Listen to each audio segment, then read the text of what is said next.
Kumbinsido si Senator-elect Tito Soto na hindi scripted at seryoso si PBBM sa pagtutol niya sa impeachment ni VP Sara.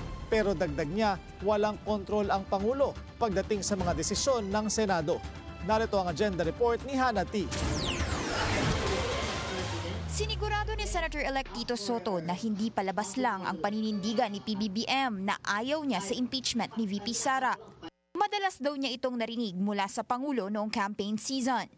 Kasama si Soto sa mga nanalo mula sa alyansa slate ng Pangulo. Narinig ko sa kanya, I can attest to the fact that he really means that he is not in favor of the impeachment. Third impeachment trial na ito na pagdadaanan ni Soto sa kanyang political career na nagsilbi na sa Senado mula pa 1992. Sa nagdaan niyang 4 terms, wala raw siyang nakitang nakontrol ng Pangulo ang Senado pagdating sa decision-making nito. In the Senate, when it comes to the Senate leadership and some of the rules and laws that we discuss, they usually tumakalampi yung team ng Presidente.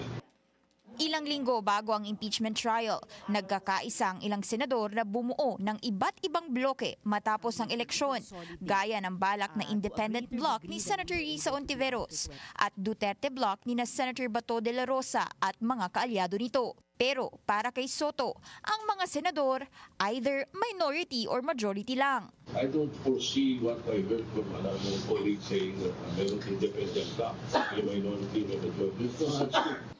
Kinikilala sa Senate rules na majority block ang mga senador na boboto sa winning Senate President. Ang hindi naman magiging bahagi ng minority. Walang probisyon sa Senate rules ang third o separate block.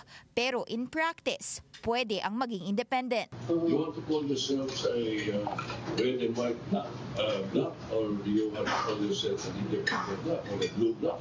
It's up to you. But you're a member of the minority if you don't join the majority. Isa si Soto sa mga unang nagpahayag ng intensyong maging Senate President sa pagbubukas ng 20th Congress.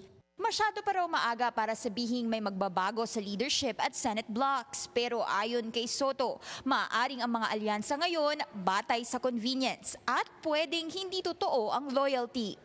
Para sa agenda, Hannah T, Billionaire News Channel.